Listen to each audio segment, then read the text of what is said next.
Hello, everyone. Welcome to Noise in the Void Interviews in Art. I'm your host, Emily, and I'm here today with Matthew Del Papa. Matthew D. Del Papa spent every Tuesday of his youth crisscrossing his hometown in Capreol in search of newly arrived comic books. He wore superhero-themed underoos to a truly worrying age and still has his Batman and Robin lunchbox, backpack, and wristwatch. A graduate of Laurentian University, Matthew is a writer, editor, and self-publisher. His collection of humorous essays, Jerry Lewis Told Me I Was Going to Die, was released in 2023 through Latitude 46 Publishing. Super Canucks, an anthology of Canadian small-town superheroes, also published through Latitude 46, launched in March. Thank you for being with us today, Margaret Del Papa. Yes, that's my mom's account here logged me on. I don't know why. So, thank you for letting me on here, Emily. And I have to say, as a person who's known you for a couple of years now, it is super weird hearing your professional radio person voice. I know.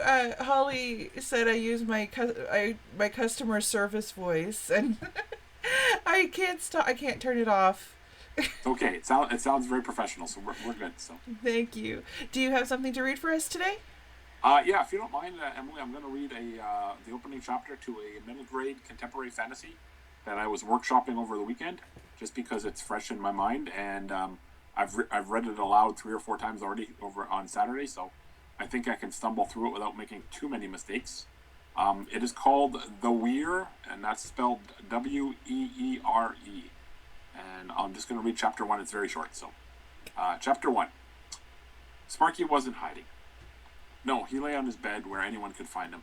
The fact that he snuck into the house, crept down the hall to his room, quietly closed the door, and kept the clock radio's volume low didn't mean anything. Certainly not that he was hiding. Yeah, keep telling yourself that, the 12-year-old thought, as he listened to the only country station that came in halfway clear, desperate to find a distraction. Any distraction. Just admit it, you're avoiding the old guy. The familiar and dreaded sound of heavy steps echoed down the hall. Sparky didn't know why his grandfather was looking for him and didn't much want to. It can't be good, he thought. Sparky looked around his bedroom, noting the absences. His TV was gone, so too his laptop and his Xbox. It was the confiscated smartphone that Sparky missed the most. He picked up the charge cord from his bedside table and marveled that a wire could seem so forlorn. The room's only remaining piece of technology, not counting the desk lamp, sat on his headboard, and the decades-old clock radio only barely survived the purge. His grandfather had removed every single other electronic device, boxed them all up, and carried the box away. All for just playing some pickup football? Sparky figured that an overreaction. Not that anyone much cared what he thought. Sparky lived in a weird in-between existence, old enough to hold opinions and shoulder responsibilities, but not old enough to have his opinions matter, or even choose which responsibilities landed on those same, admittedly narrow shoulders. Being 12 sucks, he said, and not for the first time. Losing his electronics privileges last month over football, the one thing everyone in the Papadopoulos family bonded over, made this the longest summer break ever. Though he would never admit it aloud, Sparky knew he was the one student in Lincoln County more than ready for the school year to start. Getting out of the house 6 hours a day would be a welcome relief. A knock sounded. "Sparky," he heard his grandfather ask. "Sparky, I know you're in there." For a moment, Sparky thought about not answering. It won't work, he told himself, having tried it before. No matter how quiet Sparky kept, his grandfather could always tell where he was. It was frustrating and uncanny. "What?" he asked instead, trying but not quite managing to keep the question civil. "He's probably coming for the radio now." The bedroom door opened slowly. Alexandro Papadopoulos stood there, filling the doorway. Grandpa was a big man, and said, "Electro, we need to have a talk." Sparky sat up on hearing his given name. He knew what it meant. Trouble. Serious trouble. "What did I do wrong now, Sparky? What did I do wrong now?" Sparky turned off the radio. "I should have hid." He knew what came next. His and Grandpa's talks weren't ever much fun, but judging from the frown splitting the gray-stubbled face, this one was going to be especially bad. "But I didn't do anything." Sparky sighed and waited. "Not here," his grandfather said, looking everywhere except at Sparky. "In the living room." "Why?" "This is a special kind of talk." "Special?" Sparky asked, but Grandpa was already gone. Hurrying to catch up to the straight-backed figure loping down the hall, but secretly hoping to be left behind, Sparky was halfway to the living room before he realized what special kind of talk his grandpa was referring to. Oh no, not the sex talk. His friends had warned him. They'd all gone through that awkward but unavoidable teenage rite of passage with their own families. Sparky had even laughed at their horrified accounts. It was funny because he, at least, still had plenty of time. It was months until he turned 13. Now, though, it seemed his time had just run out. Grandpa, he began before spotting his grandmother busy crocheting in her usual spot on the plastic-wrapped couch. He lowered his voice to a whisper. I already know about the birds and the bees. Sparky, who always felt small when around his annoyingly large grandfather, watched as the man's dour face flushed. The leathery cheeks turned red, and it took a moment before his grandpa managed to open his mouth, and then nothing came out. It wasn't often the old guy didn't know what to say. Sparky found there was a bit of a thrill in learning he could still surprise the long-time and legendary local sheriff. Guess he hasn't seen everything after all. A smile, one that seemed to come out of nowhere, appeared on the 72-year-old's face. I'm sure you do, his grandfather said, humor in the deep voice. It didn't last long. This is a different talk, one I've been dreading for a long time. He paused, clearly searching for a way to start before sighing. Guess there's no better way to say it than just to say it. Ignoring the polite snort from the couch, his grandpa turned to face him. You, might want to sit down. Grandpa's voice became a growl, something that only happened when he was really emotional. Electro, he said, again with the proper name thing. You aren't human. And that's the end of chapter 1. That's, I was at the beginning. I was starting to wonder because I was already formulating a question that I know you for your sense of humor, and I was like, this is really serious for Matthew, and then there it is. That sense of humor comes through, even in the most serious of situations, and I absolutely love it. What is that your voice coming through, or do you put that in there for your reader to levity to the situation? Yeah, I'm a sarcastic kind of idiot, and I tend to have humor in pretty much everything I write. Humor is easier for me than actual genuine emotion, So I default to satire, sarcasm, all that fun stuff that makes me sit alone in a corner at parties. So. Well, now I'm sitting there with you. That's where the cool kids are, Emily. Exactly.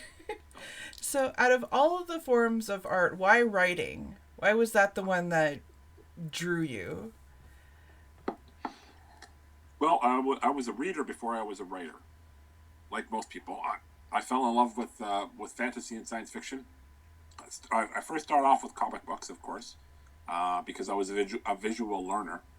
And then I graduated from the stories of superheroes and whatnot. I found fantasy literature, science fiction in high school, thanks to a friend who was always carrying these weird little books around. These funny covered paperbacks with bare-chested guys with swords, or there was spaceships and lasers, and just it was fascinating. So I started reading some of those, and I never stopped. And then eventually. A lot of writers have that eureka moment where they're reading something and they throw the book across the room. I could do better than this. Well, I tell people I never had that moment. I was never that confident in my skills. But I often said I would do it different than this. And I can still remember for the Weir, I was reading Harry Potter. One of the books there, I can't remember which one. And there was a scene where Harry Potter learns that his father could shapeshift. And then they just moved on. I'm thinking, if I learned my dad could do something, I would want to do it.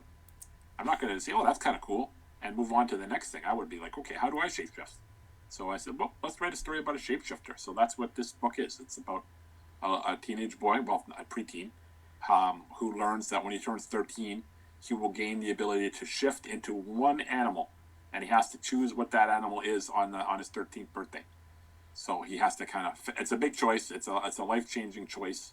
And of course, the one thing he wants to be more than anything else is just like everybody else. And he's not. Which works in most of my stories are about fitting in like that. I think that comes from being a disabled Canadian, that I've always kind of felt like an outsider. So every piece of fiction that I've ever written always comes down to fitting in. And so that's where I got with this one. So that's why I started writing, because I was reading stuff and I just thought I wanted to see where it would go if it went up just a little different. So I would try it on my own, and so that's basically why I stuck with literary fiction. I did draw a little bit when I was younger. I was moderately good, I should say. Um, but I knew that certain physical limitations were going to end my career in the graphic arts before I could truly find my way into the world. So I made a conscious choice. I said, you know what, literature I can do so long as I can talk, and I'll be talking until they nail my coffin shut. I can write, and so that's why I chose that. I have to say, this is something I've told my son a few times. If you want a truly great read, find a book from a pulp science fiction or horror book from the 70s or 80s. And it'll be a story that you have never read before and you will never read since. They were definitely unique. There's some of those Ace paperbacks, those Del Rey paperbacks from the you'd get on the spin rack there at the local drugstore or whatever. You'd walk in there and like, what is this? And you just for 75 cents or $1, you could entertain yourself for an entire day. It was quite the bargain. Oh, I absolutely. They still have them at Bay Used Books in downtown Sudbury. So every once in a while, if I feel I can, unfortunately they're downstairs. If I feel I can make it down the stairs, I'll just spend my entire afternoon there going through all their books. They're amazing. So I'm sure you've been asked this before as a writer, but how do you get started? And is it as easy as, I have an idea, I'm going to write it down? Or did you write with the idea that you wanted to get published? What got you, like, advice could you give to another person who wants to start writing? Well, my journey to becoming a writer probably wouldn't be a great guide for somebody else hoping to start out. I'm great at beginnings. Ideas, I could sit down, give me a blank sheet of paper and a pencil, and I could fill that sheet with ideas in an hour. Yeah. Now, most of them would be garbage ideas, but there'd be a couple of decent ones in there. So ideas were never a problem. Enthusiasm was never a problem. And despite what I said earlier, even self-confidence was never a problem. I never sat there and said, why am I writing this? Nobody's going to read it. I will write for myself. I enjoy writing, and so that's why I did it. My problem is finishing. I am horrible at finishing stuff. I have probably 75 novels on my computer started, ranging from 100 words to 180,000 words, that I'm never going to finish any of them, probably. I've finished basically 2 in my entire life, and both were co-written with a friend of mine who had the crack to whip and say, Matt, get off your butt and finish these stories so we can, send them out and gather a bunch of rejection letters, which is what we did. But yeah, I would tell people, just sit down and do it. I mean, people think writing is this. For some people, they think you have to be a genius. You don't. Some people think you have to be mystically inspired. You don't. Some people think you have to have a new idea. I can tell you that hundreds of people, I can't write. Everything I think of, somebody's already done. Well, yeah, everything's been written before. That doesn't mean they wrote it the way you would write it, and you're going to bring something unique to the story of. I listened to a podcast there, and the premise of the podcast one day was there's basically 7 plots, and everything else is just a variation of those 7 plots. The revenge plot, the love triangle, the journey. I can't remember all of them off the top of my head, but there's only 7, and then you just kind of do a solo like a guitarist. You're playing the same song, but you add your own little unique twist to it. So I tell people, just sit down and try, and don't get too disappointed when it doesn't turn out like you hope, because it never will. But that doesn't mean it's not any good. The only person who can truly judge your work is others, because you're going to be biased. I know you and I both share that self-doubt, that imposter syndrome that so many writers have. That we write something and I'm like, it's not very good, but give it a read. And most of the time, people like it. So. Yes, and there's no one more encouraging than you. So, because we co-wrote a book together, me and Matthew, called Danny Fundy, Occult Babysitter. And anytime I thought, like, this is, I can't swear here, this is bad. You were always so encouraging. And that actually leads into another question I wanted to ask is, so writing is a bit of a solitary activity, but You've been a member of the Sudbury Writers Guild for a while, and you've been president a few times. You must see the importance of community in a thing like writing.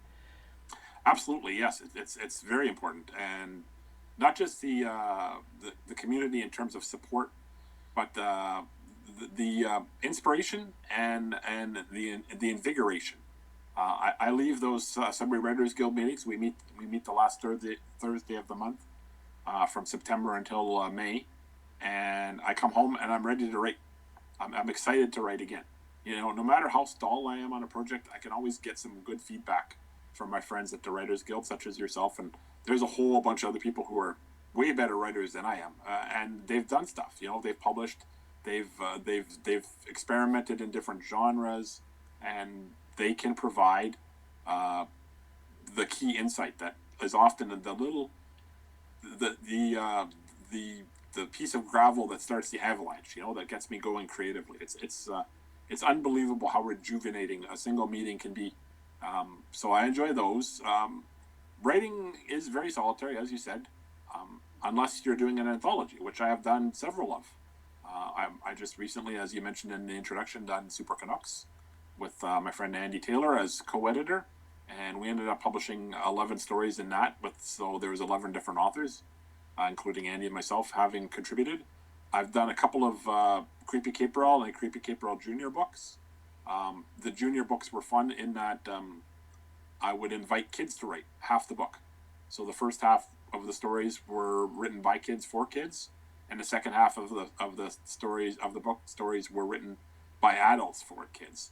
And that was a fascinating process because it gave me insight in how kids think, and their minds are unbelievably complicated. You're a parent, so you probably know this better than I as a childless bachelor.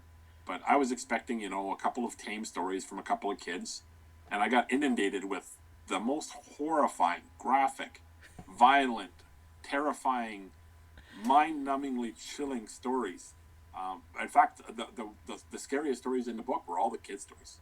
Like, the adults were kind of, well, this is too scary, let's tone it down, and the kids were like, just balls to the wall, school shootings, kidnappings, torture, maybe. I'm like, what are you guys? You guys got to get off the internet, is what I kept thinking to myself. This is crazy. When I was their age, I can remember being scared of the Care Bears movie, and here are these kids, just it was so dark, but well written. Like, these kids were smart kids, and they were invested in the project, and they worked hard, and we ended up throwing out a couple of fun little books, and I'm hoping to do a third Creepy Caporal Junior someday, and a second Creepy Caporal next couple of years, because I enjoyed those projects. I enjoyed getting people together, working on a project that's kind of collaborative, which, as you said, it's something different in writing, and it's a fun experience. I encourage anybody who's never done a collaborative writing project to find a writing buddy or 10 and see what you can come up with, because although there are lots of frustrations in working with other people, there is a lot of really rewarding experiences to it too. Like, working with you on Danny Fundy was some of the best fun I ever had, and I'm glad we turned that book out, and I'm hoping someday we do a sequel. As you said before, you with your novels, you did also have a lot of Danny Fundy stories that you started, but you weren't sure which ones you wanted to keep going on. So you have enough for a sequel.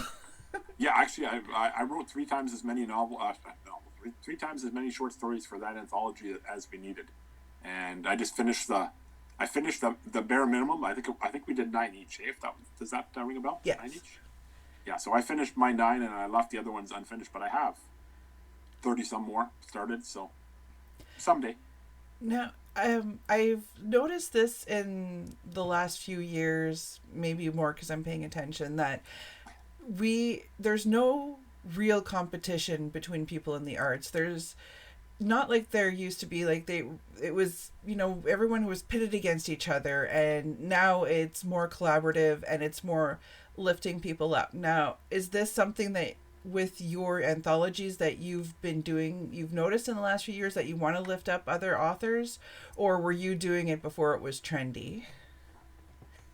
I don't think I've ever been trendy, Emily. So, but yeah, it's tough in the arts right now. I mean, you're not going to make a living as a writer unless your name is King or Rowling or something. The chances of I know professional writers who have to have full-time jobs just to support their writing. I mean, they're putting out a novel a year or a novel every other year. They're getting rave reviews, and they can't make a living at it. If you make $5,000 a year off your writing, you're doing really, really well in Canada. So the fact of the matter is, we're not going to make it on our own. So you try and help each other. If they always say a rising tide floats all boats. Well, I mean, if the arts are doing well, they're going to do well for everybody. And sure, maybe some of your sales are taking from some of my sales, but it's so minimal that it's not worth fighting over. We're better off working together, and I try to do that. Like I said, the Creepy Caporal Jr. books were fun because it involved kids. 2 or 3 of those kids went on to go on to English literature in university and have become writers in the 10 years since I published that book, which, that's a feather in my cap. I'll take that credit for their success from now until they're, New York Times bestsellers. I'll always say, I got that kid started with his story, such and such, or her story, or whatever it was. I can't remember their names because it's been so long. But why would you not help other people? Regardless of whether it's the arts or whatever industry you're in or profession you're in. I mean, it's just, life is so much easier working together. And I remember reading, I forget who said it somewhere, remember who was good to you on your way up because they'll be good to you on your way down. You should be doing the same. Sure, you're successful today, but who's to say that your success tomorrow isn't dependent on somebody else, somebody who you wronged, by being mean to them once. Be nice to everybody. It's not that hard. It's what's the line? It takes more muscles to frown than to smile. Yes. So I mean, it's harder to be angry all the time than it is to be happy. Or at least it is for me. And maybe I'm a freak, and it wouldn't be the first time I've been thought of as a freak for that reason. So. Well, I tend to keep a neutral face, so I don't use any muscles at all. Well, and one thing when you're mentioning, people forget, Stephen King didn't make his money from the books. He made his money from the movies. J.K. Rowling didn't make her money from the books. She made her money from the merch. Mm-hmm. So, yeah, it's there. If you get picked up and you're going to become a New York Times bestseller or whatever your goal is, you're never going to reach the heights that you see other people reach, and you're never going to reach the heights that you set for yourself because you have unrealistic expectations of yourself. Or am Absolutely. I just projecting? No, I think you're right. And the other thing is, no matter where you get, the goalposts are always going to move. I can remember saying to myself, I'll be satisfied when I sell my first story. Well, I sold my first story. Well, I'll be satisfied when I make real money, because the first story was basically I got a copy, contributor copy. Well, if the first time I get a check, I'll be happy. Then, the first time I sell a book, I'll be happy. Well, then I sold the book, and now it's the first time I sell a novel, I'll be happy. Well, I haven't got there yet, but hopefully one of these days, and it doesn't matter what you accomplish; it's never going to be enough, and that's a good thing. I mean, if we were to sit on our laurels, we would never really do anything. So it's good that you can dream, and dream big, and then reach it, and then dream big, even bigger, dream big again, and that's all part of being a writer. Is planning ahead, thinking ahead, dreaming ahead, and then chasing those until you get there. And sure, there's self-doubt and self-recrimination and all sorts of hurdles and obstacles on the way, but that doesn't mean the journey's not worth the effort, even if you never get where you want to go. Exactly. And I am really big in listening to book drama. So the latest book drama right now on TikTok and YouTube is whether or not you need to be a reader to be a writer. Now, this is personal opinion. I think the people who are saying that they don't need to be a reader are a little pretentious. They say they don't want to be tainted and they want to come up with stories on their own. What they're not realizing is a lot of the stories they're coming up with have been done before, which is fine. But if you're going to do something that's been done before, you have to know how to do it in a new way, or you have to make it interesting for the people who are reading it. And it's the same where they say, well, I don't need to know how to write dialogue because I listen to people talk.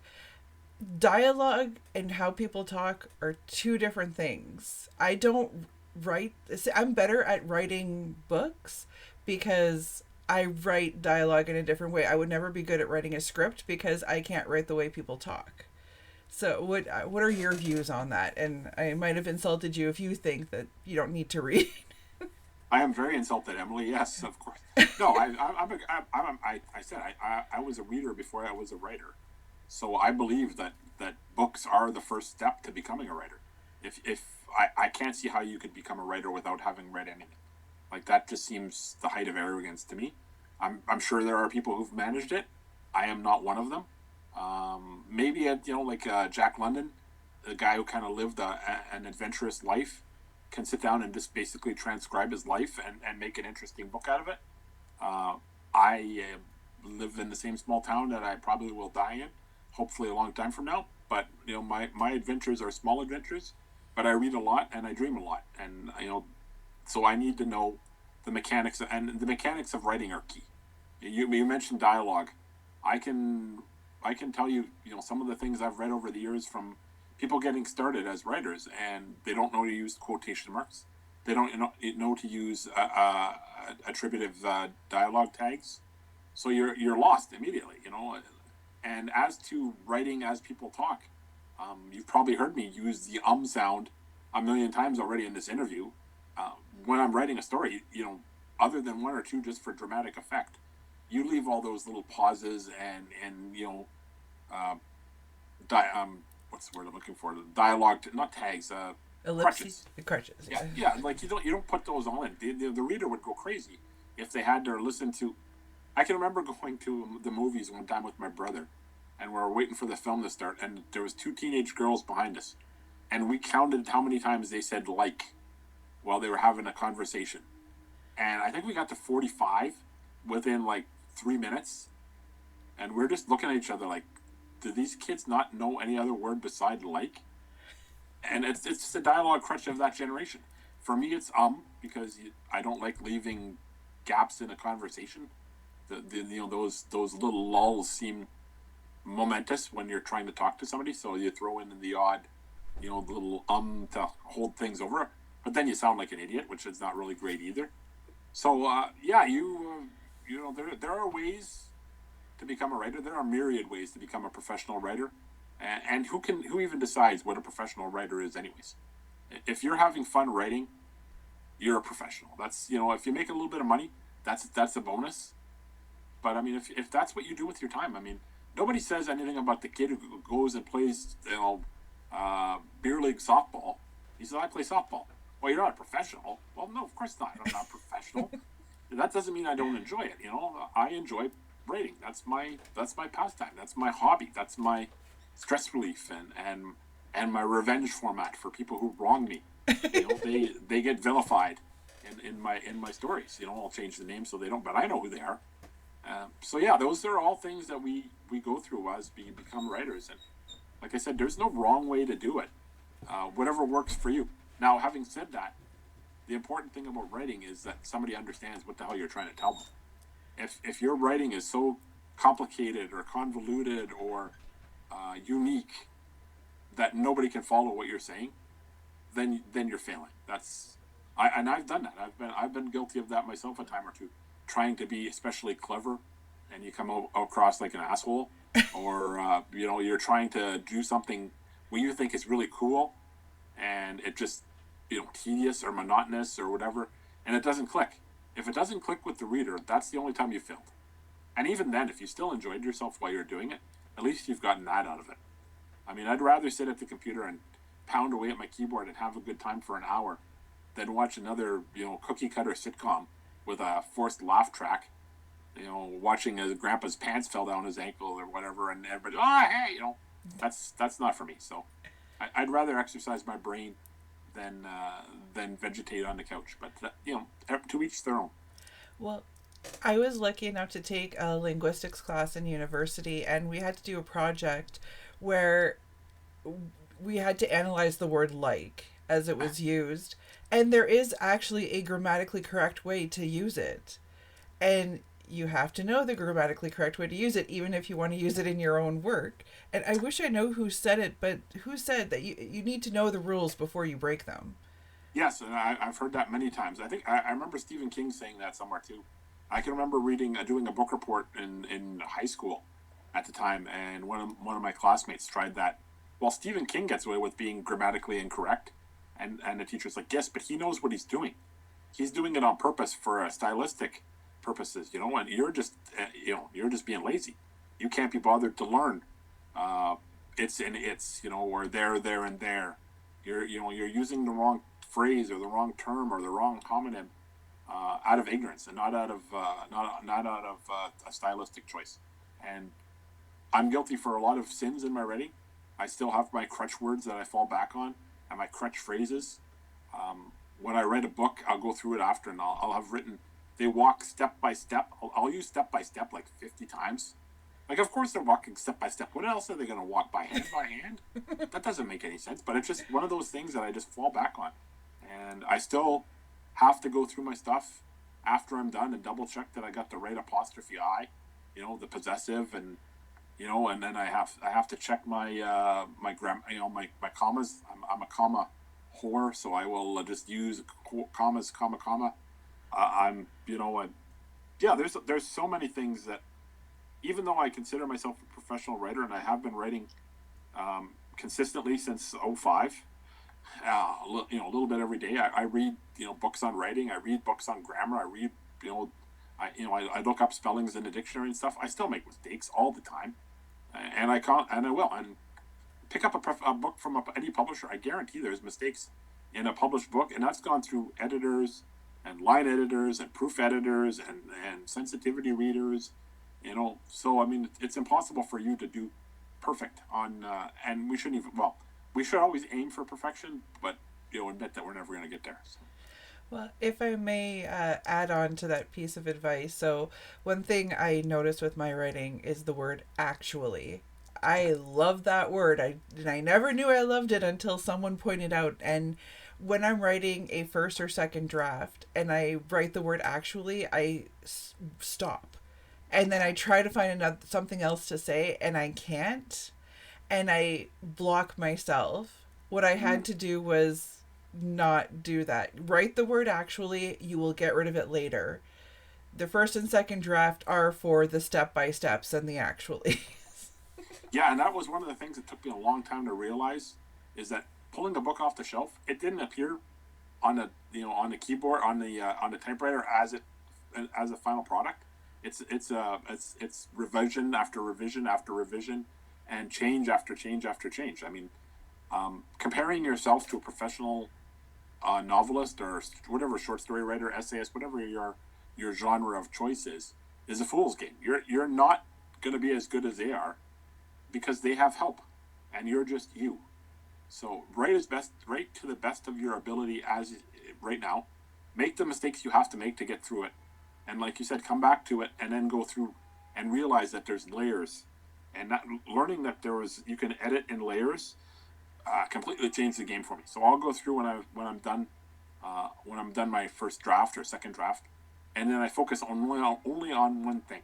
So I only focus on the dialogue, and I take it character by character, so I can kind of get in the flow of how they sound.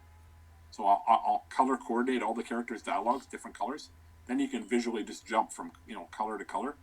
Okay, this is green. Oh wait, this guy doesn't sound like that. He's supposed to sound like this other guy. So you fix that all up, and then you go through for grammar. I do that in spelling, line edits, and then you go through for storyline, and then look for errors. But yeah, if I try to do everything at once, like you said, you're spinning your wheels. You're never going to get anywhere. You can't do everything all at once. You have to take it in stages, and that's learning. That was a big step for me. Also, learning that you can incorporate parts of your own life, your lived experience, was huge. I never used to want to talk about anything that was even remotely related to myself. That's why I wrote a lot of stuff about, like knights and space captains and stuff, things that weren't related. And then I started thinking, well, you know what? Just because he's a knight in some fictional realm that I'm creating out of whole cloth doesn't mean he can't have certain attributes that are mine. He can be stubborn. he can be sarcastic, he can be balding prematurely, and still roguishly handsome at the same time. There's lots of things that you can take from your own life. I've recently started taking whole scenes, things that happen to me, that things I've seen. Driving to Sudbury or whatever, or in the food court, listening to conversations. You can lift whole lines of dialogue from other people and it's incorporated. It's not stealing; it's inspiration. It's all good. So, well, what is it like editing other people's work? Do you feel you're harsher or more kind than when you're editing your own? It really depends on who I'm dealing with and what their writing style is like and their level.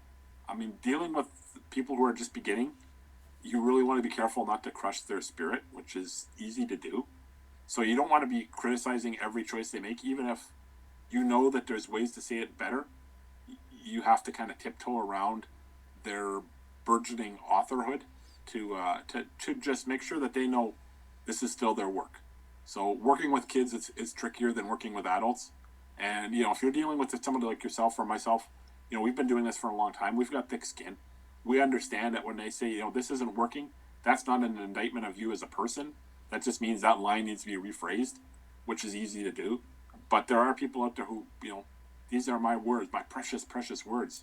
You might as well kill my children as actually try and make me change a sentence. And those are always tough to deal with.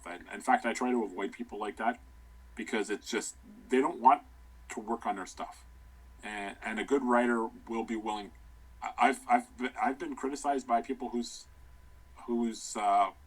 experience in writing is far less than mine, but that doesn't mean they don't have insight. And I had an editor one time on a project who wasn't really a fantasy writer, but they spotted stuff that I was blind to because I was so used to the genre.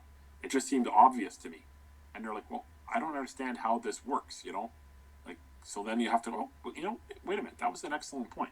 This isn't as obvious as I think it was, So let's go back and, fill in a couple of the holes and go from there.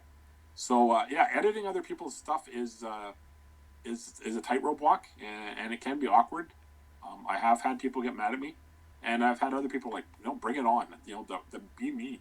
The meaner you want to be, the better I like it. I just want to get this to be as good as possible. But the best part about editing, and I encourage people to do it, is it makes you better at realizing your own mistakes. Because oftentimes we're oblivious to the errors in our own writing, but then you see it in somebody else's, like, wait a minute, I do this exact same thing. Wow, I didn't realize how annoying it was. Or I didn't realize how badly it sounded until you see it in somebody else's. And like, okay, now I have to go back into mine and go through and look specifically for that one, whatever it is, that one error. And once you've recognized it in somebody else's, it is much easier to recognize it in your own. And for that alone, I've enjoyed editing. It has improved my own writing immensely. And I would never go back to not editing. I don't know if I would do as much as I have, because it is kind of tiring and exhausting, the back and forth and whatnot. But it is a very satisfying endeavor, and I'm glad I've done it a few times. Like I said, I will do more of it. It just maybe space it out a little more so it don't burn myself out too much.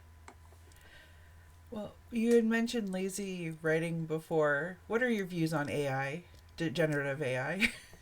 Well, you said we can't swear, so let's leave that aside for now. AI is a tricky situation. There are some people, especially in the disabled community, who claim that AI is necessary for them to, express themselves creatively. And I can't argue that. I don't know these people personally, so I'm sure there are people who need that assistance. I find it a crutch that society is using, and it is making us lazy. I've used it one time. I didn't realize it was AI until I had already started the project. It was a petition. I didn't know that, whatever it was, something.org. It would you like AI to punch this up for you? I'm like, okay, sure, what the heck? And it completely changed what I wrote. And that was one of the few times I actually published something that people were like, Matt, that's really good.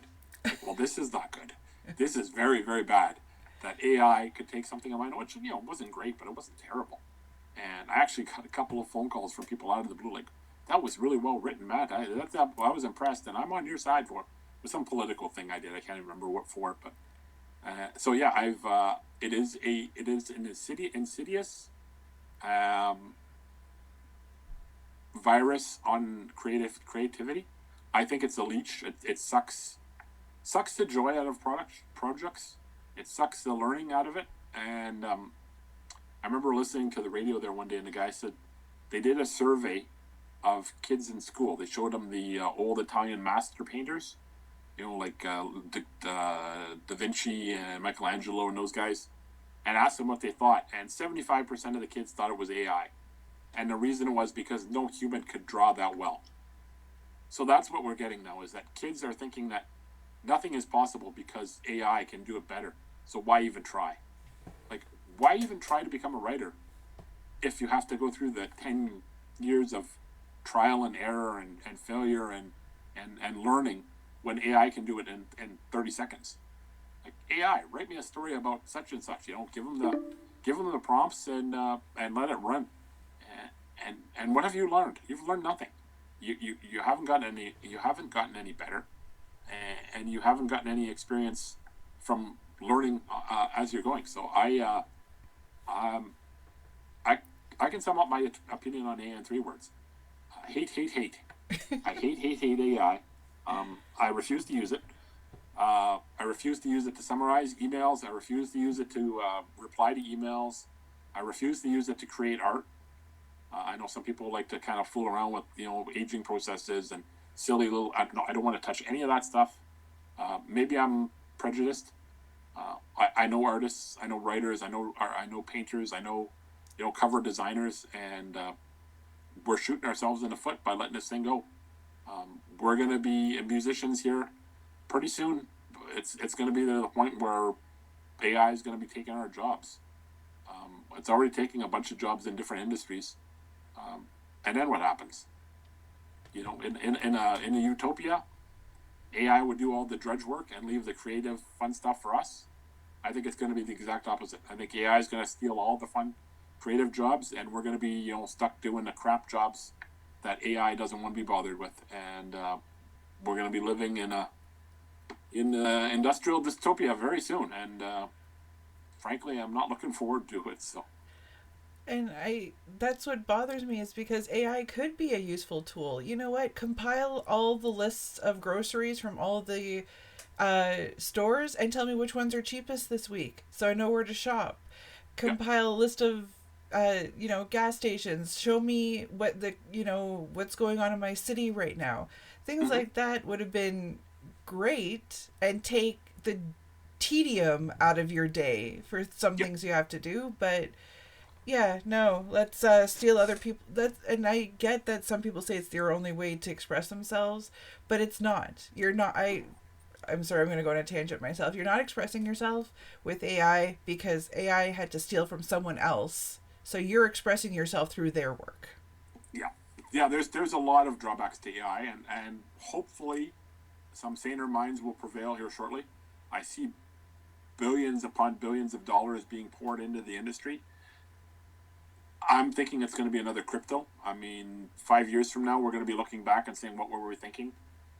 That all that money is going to be wasted. Already, a couple of companies have scaled back some of their, it was getting to the point where you installed a new operating system and AI was automatically involved. I don't want AI on my computer. Is there a button I can push to get it off my computer? Because I will push that button right now. Unfortunately, there is not. So I've been looking. So. Besides your books, do you have any book recommendations? Well, I can recommend your book of poetry, Emily. That was excellent. Do you have a copy to hold up for people? I don't show that stuff. Well, it was very good. I can't remember the title off the top of my head. What was the title called? Subpar Expectations. Subpar Expectations. But of course, it exceeded expectations, as all your stuff always does, Emily. So that was good. I just finished our friend Lisa Kovala. She has a cozy mystery series. I just finished the first book of that, which I really enjoyed, written under the name of A.L. Jensen. What was it? A.L. Jensen. A.L. Jensen. I remember the Jensen part. I can never remember the initials. And I'm not going to attempt to pronounce it because it's was it Norwegian? was it Huga and Homicide? Yeah, finish. Yeah. But it's finished, but it's spelled differently, so it's one of those ones that you look at and say that's not how it's pronounced, but it is. So, but it was an excellent book, and I enjoyed that. Basically, anybody, the Writers Guild, there's a bunch of people in the Writers Guild who've put out a number of really great books of either poetry or fiction. In terms of more mainstream stuff, what did I just finish reading here recently? I enjoyed the John Scalzi's new one there, When the Moon Hits Your Eye. It was a humorous sci-fi. I like my sci-fi.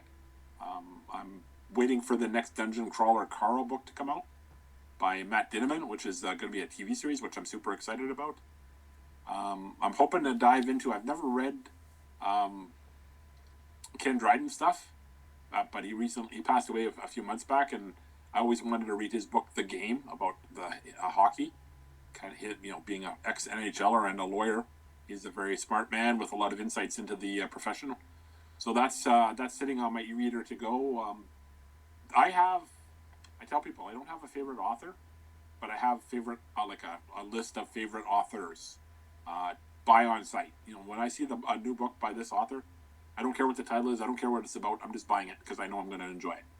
And those range from Bill Bryson to Terry Pratchett. Well, Terry Pratchett's passed away, so he doesn't have any new books out. But he was one. Raymond Feast, a fantasy guy I like. Mary Robinette Kowal does sci-fi and fantasy. Big fan of her stuff. Robert J. Sawyer, Canadian author. The Dean of Canadian Science Fiction, who I've been privileged enough to meet on a couple of occasions. He is a phenomenal writer. I'm trying to think of a few other ones, but I mean, I could list off 50 or 100 authors for people to try, and be relatively confident that you would find something something in each of their catalogs worth reading. Harry Turtledove, another master of alternate histories. I did just finish a comic book, which I haven't read a lot of comic books lately, but I found that Lower Decks, the Star Trek series, has a series of comic books. So I read the first one of those and found it a lot of fun. So that was interesting. So yeah. Oh, okay. And you just kind of added to my TBR list, so thank you for that. So I know you don't have a lot of social media. Where can the people find you and your books? Yes, well, I'm hoping to have Super Canucks at Chapters Indigo this summer sometime. Andy and I are going to sell it in person. I'm going to a couple of live events. I'm scheduled to appear at Comic-Con in Garson on the 25th of April. I'm going to be at Kiprell's Canada Day festivities at the museum, at the Northern Ontario Railroad Museum and Heritage Centre in Kiprell on July 1st weekend. To sell my book there. I believe you're going to be with me. Yes, I will. And our friend Holly is hoping to come too. All three of us will have books there. Cape Rail Days is my big day. Face to face, come out to Cape Rail Days. I believe it's the August 1st weekend. And the three of us will be downtown Cape Rail for that always fun event. I don't do social media very much. I am on Facebook. My self-publishing company, whose name is drawing a blank on me. Oh my God, how old am I?